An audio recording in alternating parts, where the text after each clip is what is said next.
Well, hello everyone. Welcome to Upstate International's cooking series featuring chefs from around the world.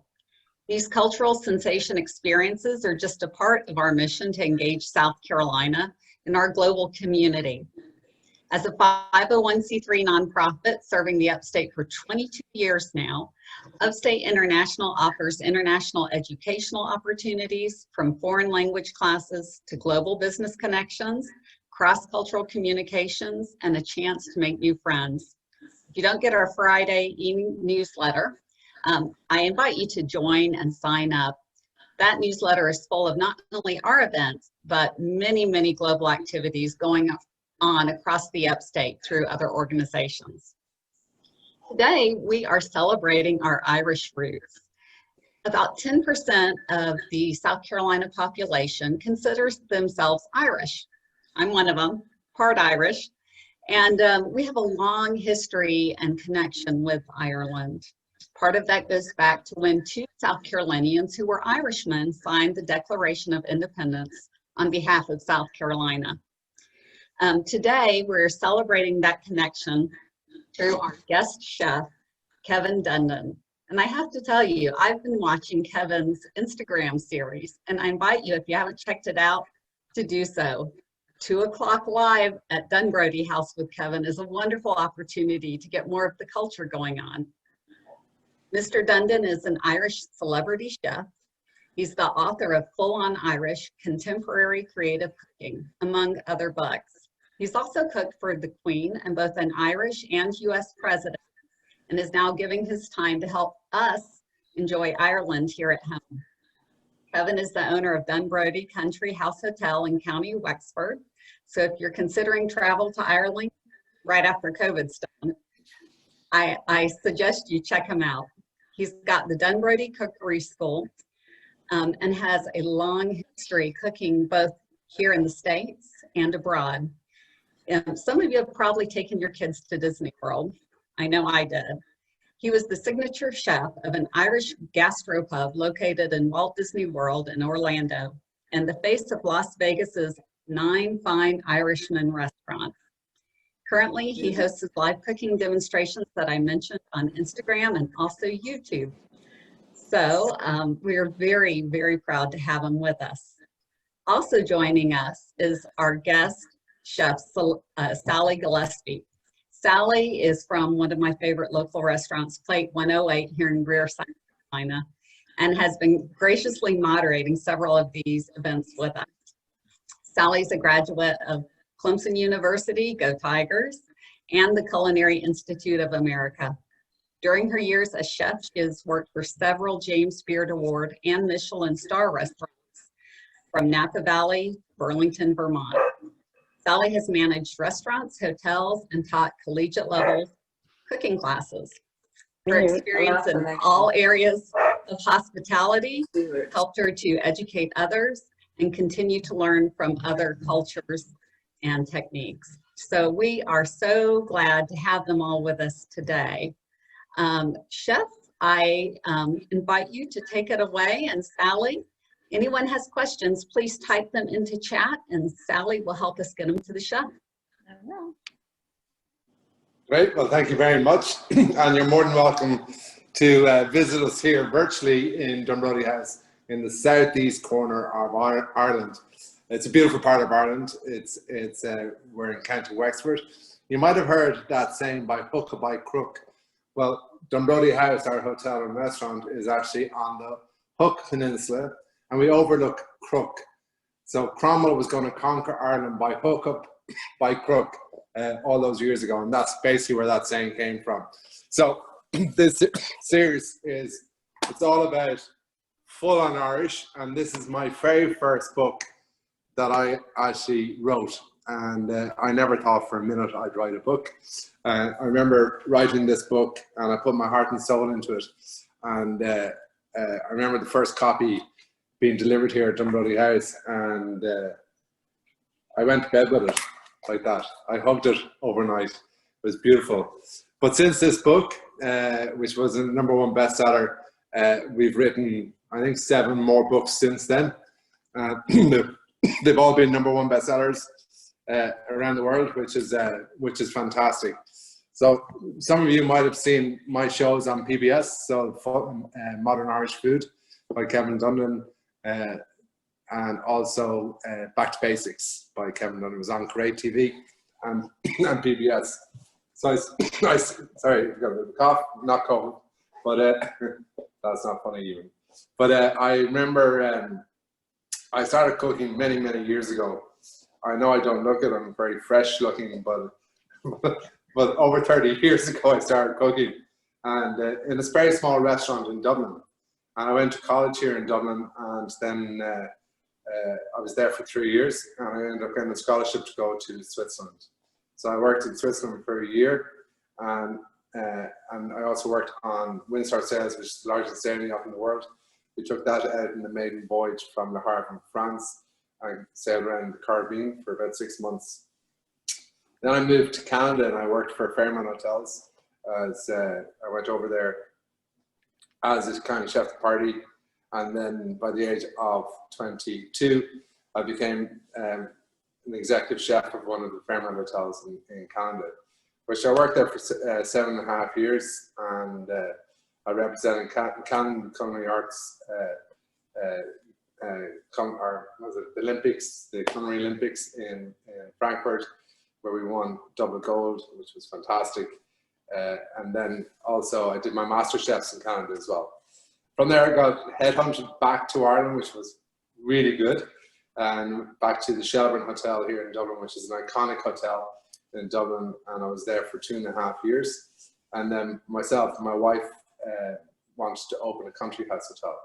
So, and then we kind of looked and we found Dunbrody House. It was a private house, quite a large private house, but it was a private house, and it was closed for 15 years, so no one was living in it. So we turned that into a hotel. We bought it in October of '96, and we opened it as a hotel in 1997, in May of '97. And we've been going ever since, and you know, it's a real labor of love. But I always describe this to people as kind of a chef's paradise, in the sense that you've got this beautiful Georgian manor on 300 acres, right on the coast, and you've got beautiful fish that's coming in day boats. Every day it's being delivered to the house. It's going on a menu that night. Not only that, we've got beautiful kitchen gardens here. So we've got a herb garden, fruit garden, vegetable garden, and so the fruits off the land are being harvested here daily. So, and that's basically what's going into our ingredients and onto our menu. So we've got 3 restaurants here. So we have the Harvest Room, which is basically what it says. That's kind of like our high-end signature restaurant. And then we have our Champagne and Seafood Bar, which is celebrating the best of Irish seafood from the coast, around Wexford coast. And then you have our local pub, which is kind of a gastropub that does live music. It's got a wood-burning pizza oven using Irish indigenous ingredients, fish and chips, etc., etc. But we also have a big barbecue pit out there too. So that's kind of like the background of what makes me tick. What I enjoy, I guess I'm really blessed in the sense that I found something I love doing. I think that's kind of unique. Is the first job I got involved in was cooking, and you know, 35 years later, I'm still cooking, and I thoroughly enjoy going into the kitchen. I think it's probably my happiest place that I am, is behind the stove, just cooking great food using brilliant ingredients and letting the ingredients speak for itself. And I always describe my role with food is that I am a caretaker of great ingredients. While I caretake it before our customers get to sample the fruits of our kitchen and our ingredients. So today I'm going to celebrate 2 loves of mine. One is making beautiful Irish brown soda bread. Now, this is fantastic, and if any of you have been watching my Instagram lives, that's Kevin Dundon, or either on Instagram or on Facebook, you'll see that we've done brown bread, and I think this brown bread recipe got like over 1 million views, so which is really, really good. And then we have a seafood cheddar. The seafood cheddar with a difference. it's just celebrating fantastic fish infused with white wine, butter, cream, and using a combination of shellfish and fresh fish and smoked fish. It just brings out the flavors beautifully. There's no flour use at all, so it's kind of good reduction, and it's something that you should definitely try because, you know, being on the coast yourselves, you've got amazing seafood there, so you'll be able to replicate this as close to mine as possible. But if you really want to taste this, you need to, when we're done with COVID, get on a plane and come over to here. Interesting enough, right, Savannah, so there's a Dunbrody famine ship, which is a ship which is about 15-20 minutes away from the house, actually sailed from Wexford to Savannah. So there's a lot of Wexford people that actually migrated to your great state over there. So why don't I go over to the kitchen? So Julian's on the camera, so if he's missing something, make sure you holler. He doesn't really miss something, he's been with me 14 years. Julian came, so Julian came to Dunbrody 15 years ago, for 3 months, and he's still here. So he obviously likes it, so which is good. So the first thing we're going to do is that Irish brown soda bread. It's a recipe that obviously we've been cooking here for years and years and years. This is I just kind of put a bit of a twist on it when I came home, and this is like our Dunbrody Irish soda bread, and we're going to add Guinness to it as well. What I love about this bread is that it's very easy to make. Anybody can make it. You don't need to have cold hands. You don't need to weigh everything to a T. It's kind of more of a feel about the bread, and it'll stay fresh for like 3 to 4 days. So, and all these ingredients are available to you in the States. So we have wholemeal flour here, so which we have. So it's there we're going to combine all our dry ingredients together. You do have the recipes, so you'll be able to catch them later. So some plain flour, and then we've got some Irish oats in here, pin oats. We've got some soda. Okay, and the reason why we use soda is it's a raising agent, but it reacts only to buttermilk. So buttermilk you can get, okay, but if you can't get buttermilk and you're going to use regular milk for this, I want you to use baking powder opposed to soda, because you won't get the reaction that you're looking for in there. We've got 2 beautiful eggs, and these eggs came from our own girls here in Dunbrody House.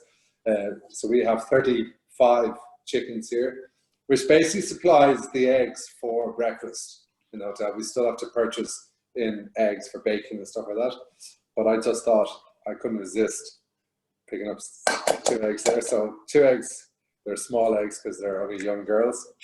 But look, get in there close there, Julian. Have a look how yellow that yolk is.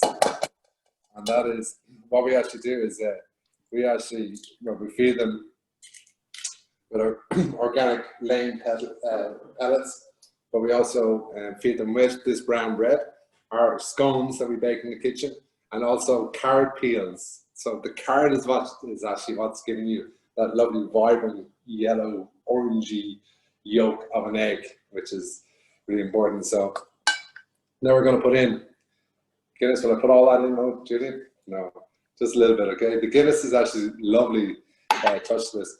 If you don't have Guinness, what's really nice to put in is a bit of treacle as well, which works really well, or molasses. Then you've got your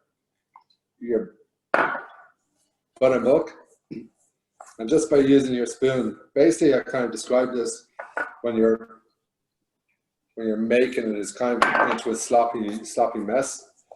So, Chef, quick question. Yeah. The oats that you use, are they steel cut oats or are they just whole rolled oats? You can use either, so they need to be rolled. So the roll is probably better. So you can actually buy Irish oats in the States, the Flavins. You probably see Flavins in your local store. So do you guys have Publix there, or what's your supermarket? We do have Publix. Yeah, Publix have it. So okay. There you go. So, and I'm just going to add a little bit more buttermilk in there. Okay, so when you look at there, when I describe a sloppy mess, it's kind of wet, but it's standing up on its own. But it's because we're making a loaf. This is the easiest one to replicate back at home. So if we're making a cake, it'd be a drier cake is when it's a round loaf. And there's a tradition in Ireland, if you're making a cake is when it's round, okay, it's a little more solid. And then you see a cross in the section, which kind of divides it into four. That's what they say here in Ireland is by putting the cross in, and the cooking process lets all the fairies out, believe it or not. Okay, so that's going to go into the oven at 320 degrees Fahrenheit. And that's going to go in for the first 45 minutes like that. Then I want you to take your loaf out, and I want you to take it out of the tin and flip the loaf upside down and put it back into your tin this way and back in the oven, which will give you a lovely crust on the bottom side of it. Okay, so, and let me just cut that down for you so you can see it.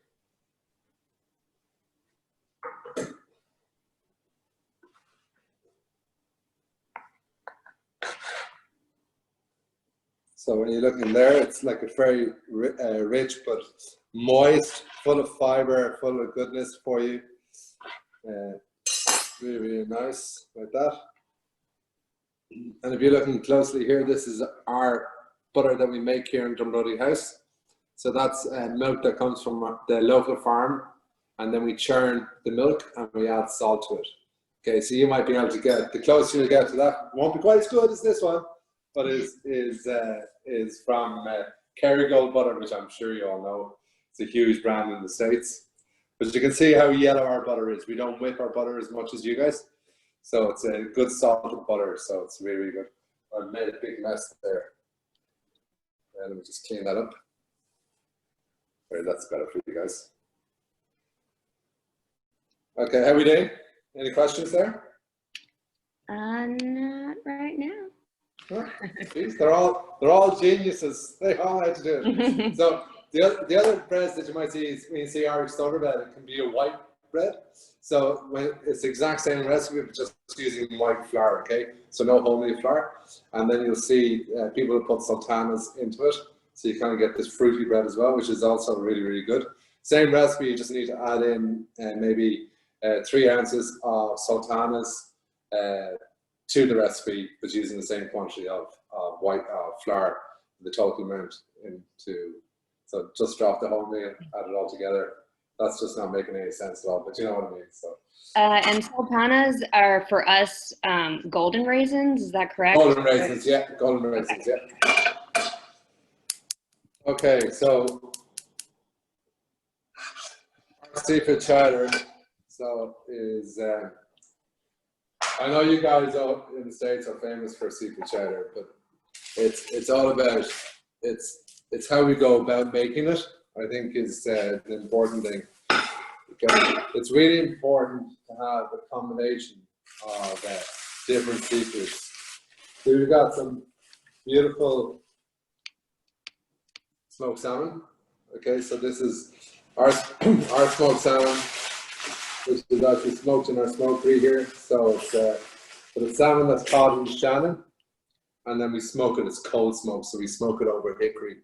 So it's smoked. We brine it first in salt for 36 hours, and then we smoke it for 24 hours. So it's kind of a slow process, but it's the smoked salmon itself is translucent, so you can actually see through it. There's no color added to that at all. That is natural, all natural. Okay, so you have some smoked fish. So if you don't have smoked salmon, you can use smoked haddock, but it's important that you use a smoked fish of some description. We have fresh fish here, so we have some fresh salmon. We also have a fillet of fresh cod here, and we have, then it's important to have shellfish. Okay, so we've got beautiful scallops here. You guys have great scallops up from St. George's Bay, a little bit further up north than you guys are on the coast there. So you can get some of those, and then PI these are obviously our mussels here from Wexford, but you have some great mussels. I always kind of go for the small mussels in terms of size, because I just feel that the meat inside is a lot juicier, and sometimes when you get those big mussels, the big ones, you open up and the mussel inside is really, really small, okay? So it's really important that you get this lovely plump mussel thing happening. Okay, so what I do is I always get everything ready to go before I actually start cooking this process. So we have our cod here. So I'm just going to trim this down slightly. Okay, so I'm going to take the skin off. So the skin off, your knife, 45-degree angle. Just hold the tail here. And just kind of wiggle your knife down the back of the skin, and you get the skin just taken off like so. You can see it's off there. That's 30 years of experience now, right there in one move. So I can't hear any of you, so I don't even know if you're laughing or enjoying this or. I'll laugh a little louder. If anyone has questions, please type them into the chat, and I can read them out. Okay, you can see there I've just cut up the cod. It's important that when you're doing the cheddar, just kind of keep everything bite-sized that will fit on the spoon. So if this is, so if that's your soup spoon there, just make sure everything kind of fits on a spoon so it's easy to eat. Okay. So I'm just going to take the skin off the salmon.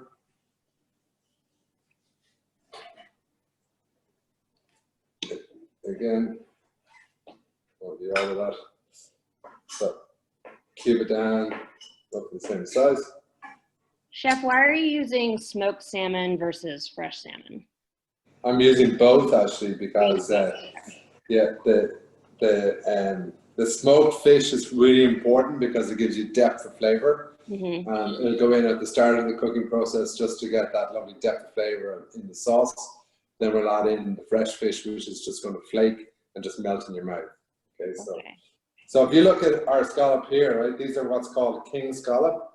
So we would get scallop here in the shell, and we just take it out, and then you have on the side here you have the roe of the scallop. So what I noticed when I was in the States in the restaurants there, we used to buy dried scallops. So we literally just get that guy there, okay? So that's probably what you're used to. What I normally do with the roe is a lot of guests don't like eating that. So what I would normally do is that I would take all those off, put them in a dehydrator, and I would dry them overnight. Or you can put them into the bottom of your oven at a really low temperature, let them dry, and then I would pulverize them.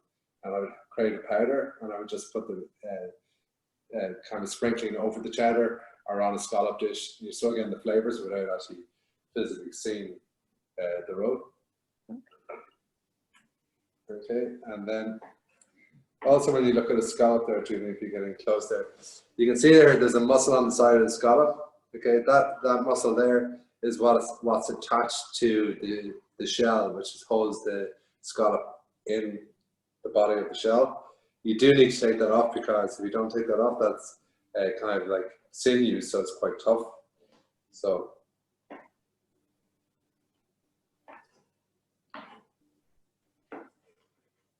you want to just cut that down. Okay, and then what we have here is we have some Dublin Bay Prawns or langoustine, which are absolutely delicious to eat. We actually picked them up from Kilmore Quay, which is 40 minutes from the house, and I just want to take the tail off.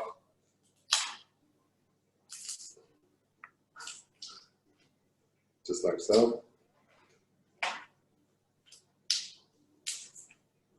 So you're just exposing the meat part of the prawn.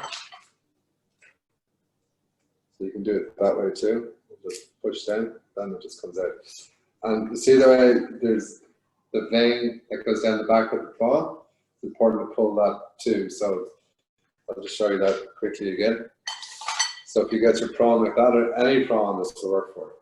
And see the way there's different, we call those membranes off the back of the shell. You want to pop it this way, and then pull it back the other way. And then if you pop down here and wiggle it, it will actually just pull away, and it pulls the vein with it, okay? So you're getting it in one go. Again, 30 years of experience, what can I say?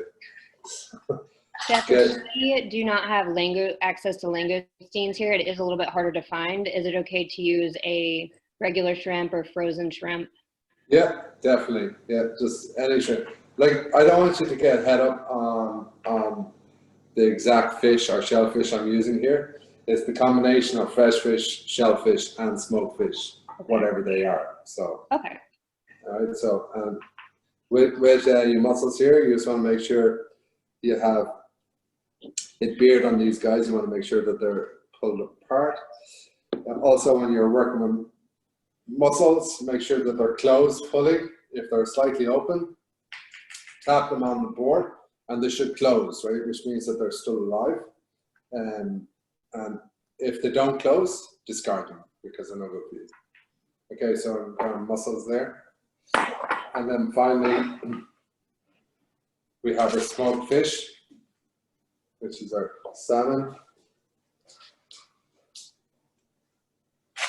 Oh, look at that salmon. Look at that. Isn't that beautiful? See how the color of that, the whole natural color of that is just beautiful. Okay, so we're just going to cut that up like so. Julian's wrecking the place. That's not me at all, so. Chef, I see you have a mixture of kind of non-oily fish and oily fish. Is that important to have kind of both, some with a bit of a fat content?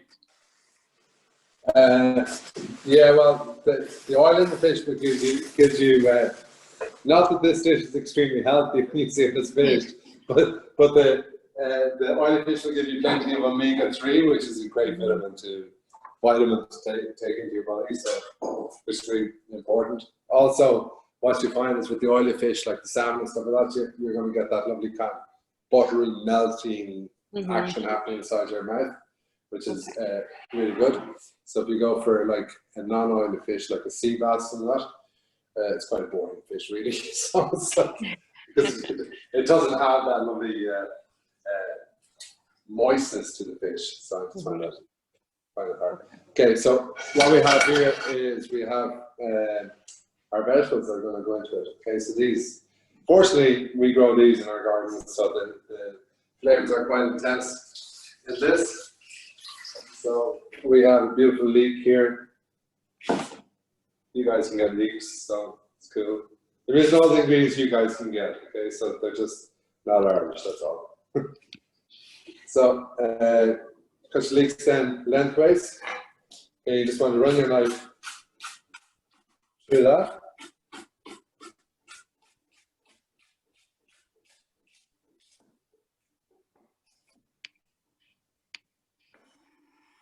Okay, and then we have our carrot here. I don't peel my carrots because I don't want to lose any of those fantastic flavors.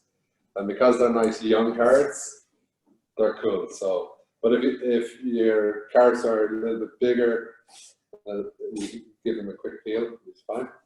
So again, you want to do a nice kind of fine dice through there, because I want these to cook quite fast, eh? So I don't want them too big. So, and what's great about this particular dish is that once you have everything ready, so maybe you've got guests coming over and you want to do this seafood cheddar, you can have everything ready and literally just cook this up. It'll literally take about 7 or 8 minutes to cook from scratch once all your veg and everything is prepared. So no dish would be complete in Ireland without a lovely potato. So these are a rooster potato. I don't know if you can get roosters. Can you get roosters over there? I don't think so. Is it more of a waxy potato? No, I kind of want more of a flowery potato, believe it or not. So Okay. So these are potatoes that we'd use for roast potatoes. So what potatoes would you use for roast potatoes? Probably a russet. Yeah, russet, yeah, perfect. Russet is the same family as this, actually. So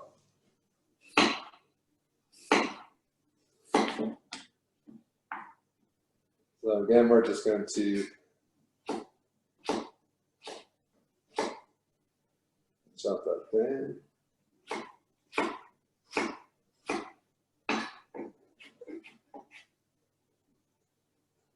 Okay, what's great about the potatoes is the starches of the potatoes will come out into your sauce, which helps thicken your sauce because we're not going to use any flour in this recipe. So this is what you want. We have our onion here.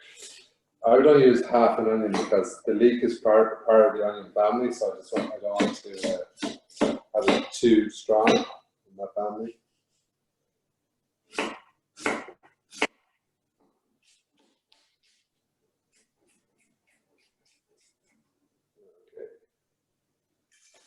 Very good. Okay, so we're all set and ready to go, okay? And this is the important thing about good cooking is that if you get everything ready and all your mise en place or all your preparation ready to go before you start cooking, because it means that you can just stay here and concentrate and nurture your food along. If you're kind of prepping and cooking at the same time, you're going to your refrigerator, you're going to your oven, you're going to pick this up and something will happen that you don't want to happen in your pan. So I'm on a pan then. We're just going to put a little bit of oil and butter into our pan. Okay, the butter is going to give you the richness and the oil is going to allow you to cook it at a slightly higher temperature, okay? I just want you to relax into this, okay? So this is now, you have the beautiful ingredients in front of you. I just want you to nurture them into the pan and just really kind of feel for it. So in with your vegetables.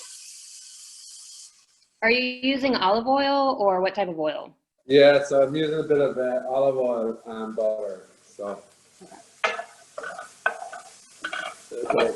And I just want you to coat those vegetables with that beautiful butter and olive oil. And you're going to slowly kind of just cook those along. Okay. At this point, it's really important to put a little bit of salt in there. Okay, not too much because you have the smoked salmon going in there, which is kind of salty anyway. So you just want a little bit of salt. Salt is a flavor enhancer, so it's actually going to bring out the flavors of all your food. If you put in a bit of salt at the start of cooking and a little bit of pepper, you'll end up using less salt than you would if you put it at the end. If you put the salt in at the end, you'll cook up your soup or your chutney in this case. And you'll taste it at the end of the cooking, and you say, oh, it needs a bit of salt. And you put in your salt, and you get just the flavor just perfect, just right. And then you would leave it for 5 to 10 minutes and come back to it and taste it again. And it'd be too salty because the salt is actually working on your food. So be really careful with salt. If it's slightly under seasoned, that's okay because let your guests season their food. If they wanted more salty, that's totally fine. But prefer to have it slightly under seasoned than not. Look at that. Look at the shine off that. It's just beautiful. And what? So at this point, are you on like a medium heat, medium high? It's medium heat, yeah. Medium. So okay, thank you. And then I've got smoked salmon going in there.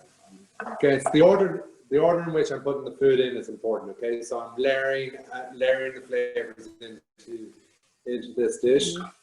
Okay, the smoked salmon. You can.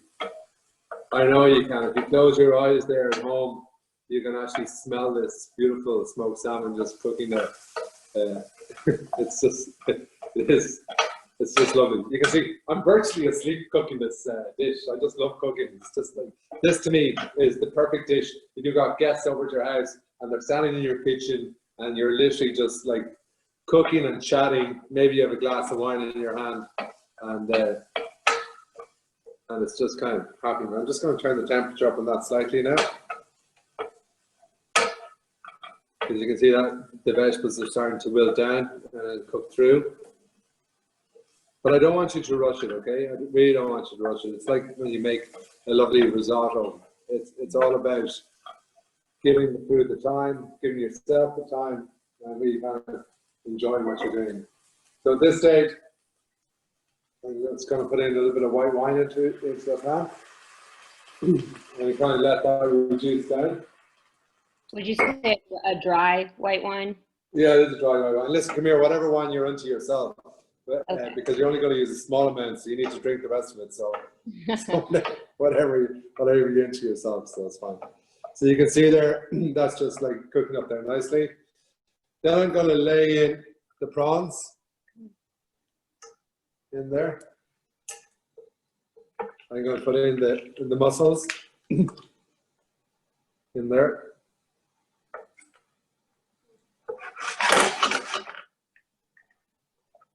Okay, and literally just give them kind of 15-20 seconds head start.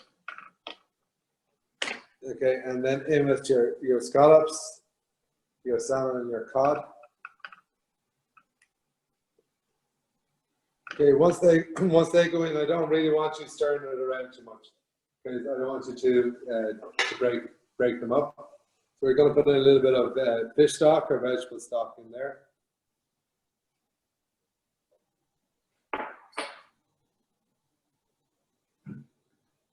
Okay, and now for the goodness, we're going to put in a little bit of good old Irish double cream. So you need to put in 35% cream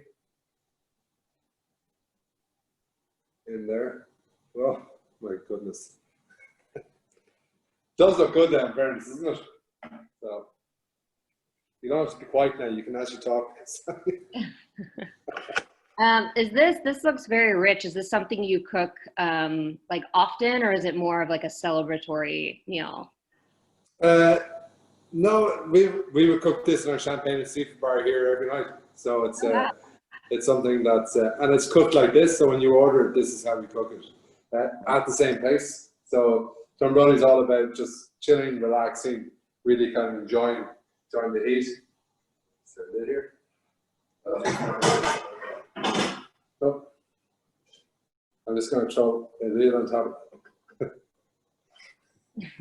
I'm just going to hold the lid here. So, they all look the same. Those lids. Hold on, this is even bigger. So we'll do that. That's even better.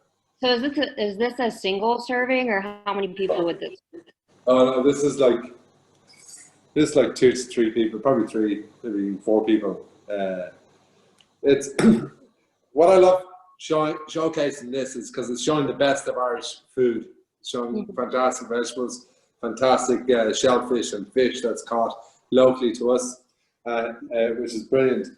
But what I say to people is, like, if you wanted to, you could actually just cook up some pasta and just kind of wrap that pasta through that sauce there, and you got a beautiful seafood pasta dish. You could eat it just like that with the fantastic Irish soda bread as well, which is really kind of quite special. So I know you have Irish double cream, and you have heavy cream. I believe it is less. It has a lower fat content than double cream. Which one? Heavy cream. The United States, we have heavy cream. Yeah, that's 35% fat content. So it's about 35%. You could be like reducing it. I would use heavy cream in this. Just use heavy cream. Yeah. And so it's, you have, like, is it 32% and then 35%? I believe so. Let me double check. But Yeah, I think that's right. Anyways, your double cream is what you're looking for. Okay, so at this stage where you can see it's kind of boiling up there, you literally just want to stir that around, okay? And what you have to remember is seafood cooks really, really fast, okay? So when you think your seafood is nearly cooked, I want you to take it off the heat, because it will continue cooking all the time. So even if you're pan frying a piece of fish, when you think it's nearly cooked, take it off.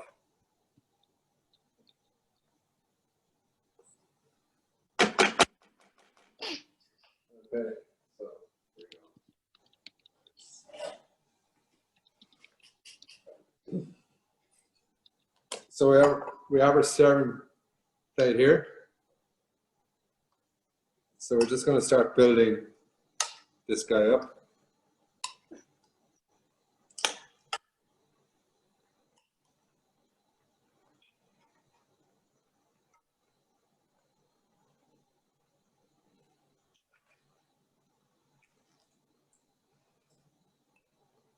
Wow. Okay.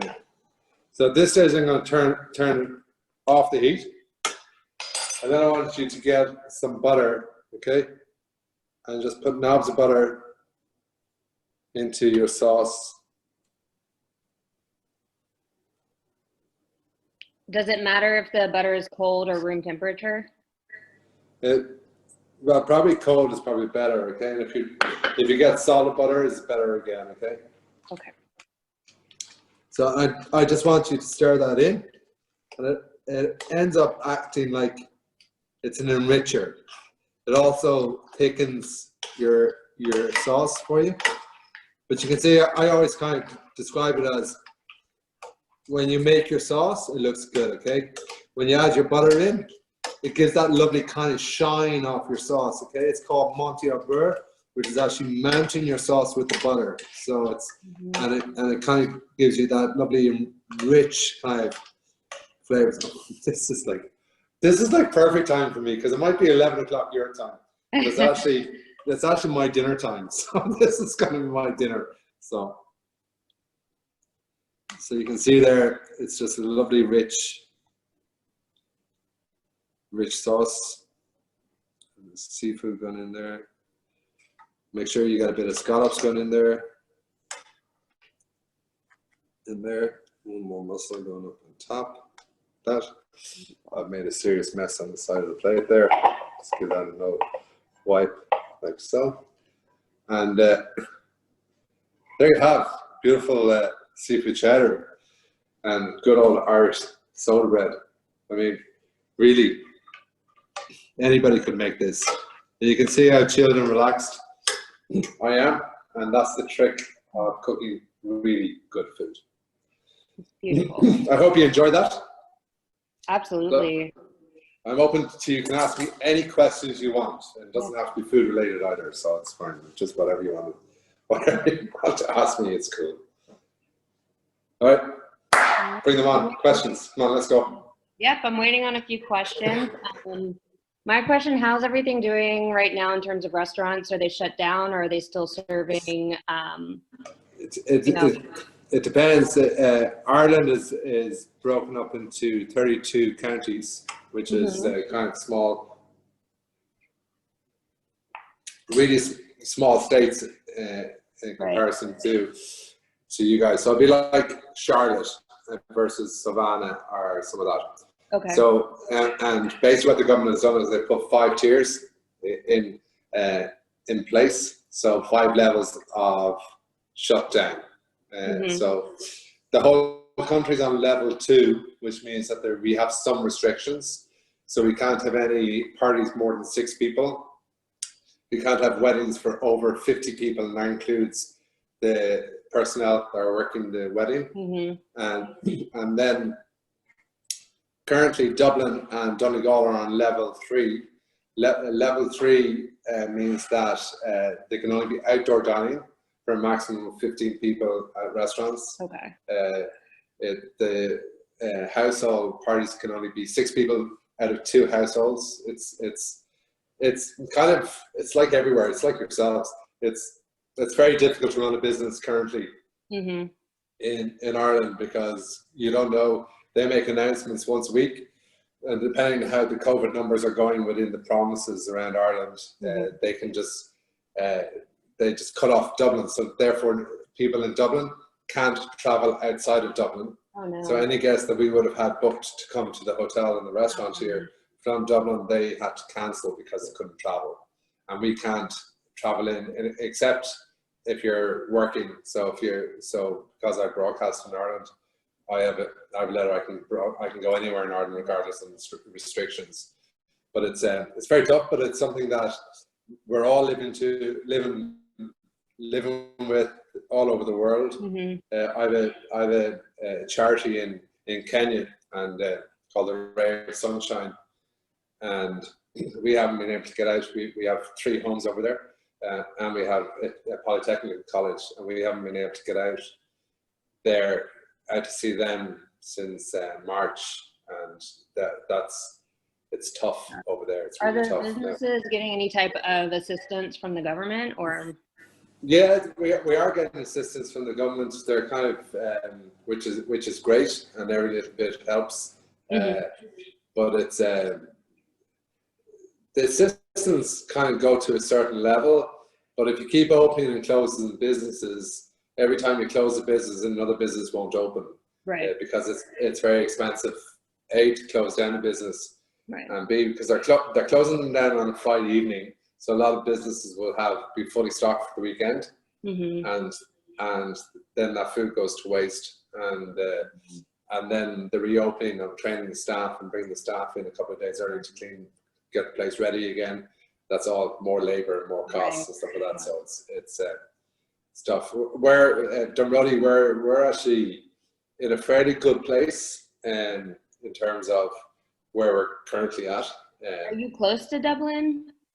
We're 2 hours from Dublin. 2 hours from Dublin. Okay. Yeah, so but our clientele would come from all over Ireland, so we're not relying 100%. Like some hotels, they lost 60% of the bookings when Dublin closed. Okay. That are Do you have outside a of Dublin. website? We have a website, www.dunbrodyhouse.com. Okay, perfect. A couple more questions we have coming in. One, is, do you serve coffee or tea in Ireland? Beg pardon? Do you serve coffee or tea? Are you a tea drinking? We serve both. Both? So, yeah, but we will be known for tea drinking. So kind of like an orange pekoe. It's called Barry's tea. Okay. And so basically what I would do is when I get up in the morning, I'll have a big mug of tea, and then I'll move on to coffee. And then from about 5 o'clock on in the evening, I won't drink anything after that. Well, besides a pint. So you don't have like an afternoon tea time or anything? Oh, we do have afternoon You tea. do? Yeah, we do afternoon tea here in Dunbrody in our sunken gardens.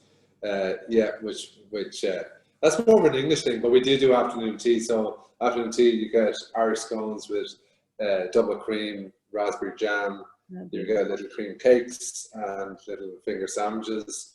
And the only trick is that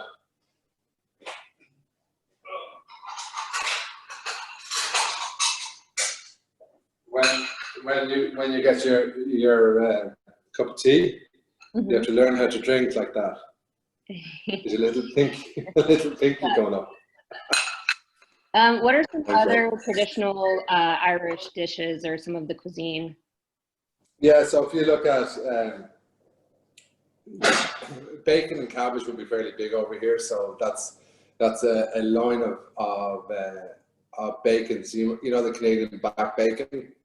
So it's the loin of pork that's browned, and so instead of you would do corned beef and cabbage, thinking it's Irish, where that's not Irish at all. So it's not actually, because what actually happened was that when the Irish came to New York, the Jewish community were already living in New York, and they were eating brisket, and and that was the closest thing flavor-wise to bacon. So then the Irish kind of took on the corned beef and cabbage as close to the bacon that we And the know. Jewish don't eat pork, so hence the corned beef, I guess. Exactly, yeah, 100%. Yeah. So that's kind of where that comes from. But also bread and butter pudding is big over here. Okay. And we do bread and butter pudding over here with a lovely butterscotch sauce and a sauce and glaze, and we kind of pour the two of them on top of each other and just like drills in. So I know you were talking about Ragnar Road. The restaurant I was involved in Disney World. It was our #1 dessert. Oh, I bet. Yeah. So it was really good. So let me try this anyway. So not a question, but I think everyone in this meeting agrees, and I have someone that said, just assure you that there are thousands of Americans who are eager to resume our European travels, and will do so as soon as you reopen. So we can't wait. Likewise, but if you do come over, it's Dunbrody House is like 2 hours south of Dublin Airport. Okay. And it's a beautiful part of Ireland. You've got a Hookhead, which is the oldest working lighthouse in the world. Oh, wow. It's just like 10 minutes from our house. They do amazing tours inside. We've got fantastic castles and abbeys and gardens and vegetable gardens and fruit gardens and regular gardens all around us here in Wexford. It's just a beautiful part of the country. And a lot of people will go west to Kerry, to Galway, but don't necessarily come this side. And this side is so beautiful. So is Kerry and so is Galway. But we have something unique to offer over here because we're known as the sunny southeast coast of Ireland, which means that we get more sun than anywhere else in Ireland. Wow. That's why I'm so tan and beautiful. So. Well, look, I guess quarantine hasn't been so bad for you. Yeah, no, come here. If you're going to be quarantined down, how bad to be stuck in a 300-acre estate right on the coast. With my family, it was mad because I've got 3 kids, a 20-year-old, a 17-year-old, and a 13-year-old, and all 3 of them had left home. Well, 2 of them were in boarding school, and 1 was in Trinity College in Dublin. And Cash and myself were home alone. And then they all came back, and we've had them for the last 6 months, killing each other. That's been great. It's been really good. So, but they're all back in school now, so we're home alone again. So I can see Cashman's got a nice bottle of wine chilled up in the house for me and herself tonight. So it's date night. So we have another really good question, actually. What elements of American cuisine, if any, have you incorporated into your menus as a result of your time working in the U.S.? I kind of like the indulgence of American cuisine. It's kind of over exaggerating stuff, which is really good. It's kind of they really, Mary or you guys really know how to champion stuff, and I think that's something. I was kind of oblivious to what we had here in Ireland when I left. I was out of Ireland for 10 years. When I came back, I kind of appreciated more than what we have back here, and I think that was really important. So, and I love American bacon. I love that kind of. We never really had that. We don't really have that here, so I love that. So it's really, really good, and also the fusion of cuisine is really good in America as well. So which when done correctly as well. I said when done correctly, it is very good. Yeah. Oh yeah. Well. The thing is, food when done correctly, period, is good. So, but it's so messed up all over the place. So, a lot of things. So, all right. Yeah. I think that is all the questions we have for now. So, thank you so much, Chef.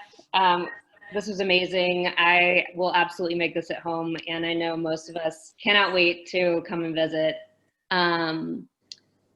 Just for everyone watching, Upstate International wants to thank Chef Kevin Dundon, right. Is that right? Dundon, yeah. Dundon, for cooking and sharing your cuisine with us, and for our audience participating.